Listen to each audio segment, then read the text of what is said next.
शहर विकास कैसे होता है, सरकारी योजनाओं को कैसे पलीता लगाया जाता है, नेता अधिकारी एक है तो सेफ हैं कैसे होते हैं, जनता के पैसे को कैसे लूटा जाता है, कैसे बर्बाद किया जाता है, समय समय पर हम दिखाते रहते हैं। आप बिल्लू बादशाह चैनल पर देखते रहते हैं। ऐसा ही एक मामला ग्वालियर म्युनिसिपालिटी यानी ग्वालियर नगर निगम का फिर लेकर आए हैं। और आप जैसे देखेंगे ये ईवी चार्जिंग स्टेशन है। यहाँ इलेक्ट्रिक वाहन चार्ज करने का ये ग्वालियर में पहला स्टेशन। और पहला स्टेशन ठीक एक दिन पहले इसका फीता काटा जाता है, इसका उद्घाटन किया जाता है। नजारा दूसरे ही दिन ताला बंद यानी खेल कैसे खेल गया देख लिया। अब इसके थोड़े से किस्से पे आ जाओ।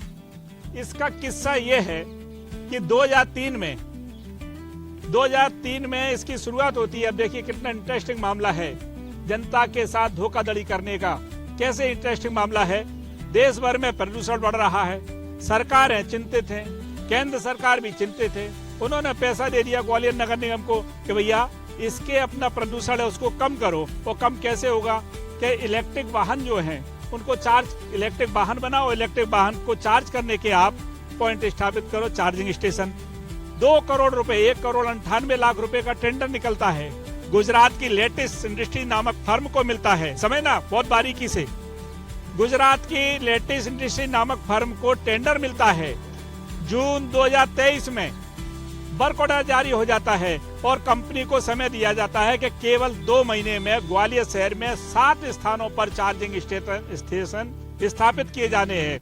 7 स्थानों पर, जिसमें एक यहाँ लगना है, 2 मल्टीनेशनल पार्किंग है सिटी सेंटर में, वहां लगना है, एक कलेक्ट्रेट में लगना है, 2 कंपू पे जो मल्टीनेशनल पार्किंग है वहां लगना है, और एक लगना है बहड़ापुर में जो नगर निगम का जोन कार्यालय है वहां। अब केवल 2 महीने का समय दिया था जून 23 में। तो भैया जुलाई हो गया, अगस्त हो गया, सितंबर हो गया, अक्टूबर हो गया, नवंबर दिसंबर हो गया, वो तो निकल गई 23। 24 में भी कोई स्थापित नहीं, 25 में भी कोई स्थापित नहीं, थोड़े। अब यहाँ थोड़ी सी एक बात आएगी कि जो ग्वालियर के नगर निगम कमिश्नर है वर्तमान के संघ प्रिय, उनने थोड़ी सी चिंता की तो एक यहाँ लग गया और इसका उद्घाटन कर दिया गया। हालांकि दूसरे दिन बंद है, ताला लगा है।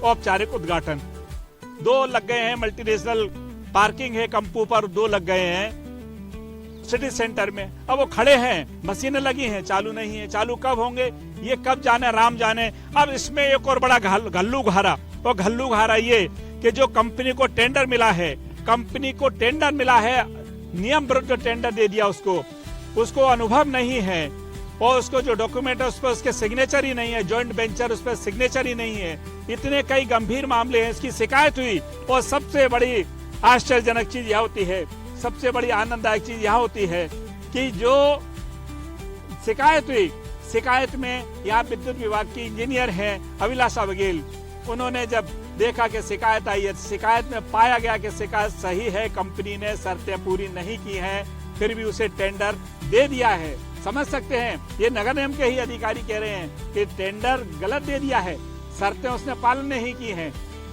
2.5 साल पूरा हो चुके हैं, 2.5 साल बाद भी इस कंपनी ने अपना पूरे जो 7 सर्विस सेंटर हैं, चार्जिंग सेंटर स्थापित ही नहीं किए हैं। और दिखाने के लिए फीता कट गया, तक पूरी मीडिया को या जनता को बता दिया गया कि देखिए हम विकास कर रहे हैं, पैसा का सदुपयोग कर रहे हैं। अब भैया सदुपयोग किसका हो रहा है, किसका विकास हो रहा है? नेता और अधिकारियों का क्या एक है तो सेफ है? विकास हो रहा है। किसी ने भी इस फाइल को नहीं पढ़ा बारीकी से, और यदि बारीकी से फाइल पढ़ लिया होता तो टेंडर नष्ट कर दिया होता, और निरस्त भी नहीं किया होता तो अभी उस पर इतनी भारी भरकम पेनल्टी लग गई होती कि उसने सारे स्टेशन तैयार कर दिए होते और जनता को लाभ मिलता। तो बाकी की कब तक होंगे, क्या उसको पेनल्टी लगेगी? एक जो नेशनल क्लीन एयर प्रोग्राम के तहत ये चार्जिंग स्टेशन स्थापित करने का कार्य किया गया था, तो जब से मेरे संज्ञान में आया लगातार इस कार्य को प्राथमिकता से कराया गया है। 5 स्थानों पर 7 चार्जिंग स्टेशन लगने थे, अभी केवल 2 स्थानों को छोड़कर बाकी जगह चार्जिंग स्टेशन लग गए हैं और कल उद्घाटन भी किया गया है। और इसके संबंध में जो डिले हुआ है उसके संबंध में फाइल पर जो डिले की गणना की जाकर आगे दंडात्मक कार्रवाई की जाएगी। दिलवा सन्यूज हरिश्चंद्र कुशवाहा के साथ लहरी कैमरा पर्सन ने पूरी चीज दिखाई। देखते रहिए, हम दिखाते रहेंगे, जनता को बताते रहेंगे कि कांग्रेस भाजपा नेता और अधिकारी एक हैं तो सेफ हैं। इस ग्वालियर का क्या हाल है ये आप सब जान रहे हैं। जय हिंद बोलिए, भारत माता की जय बोलते रहिए।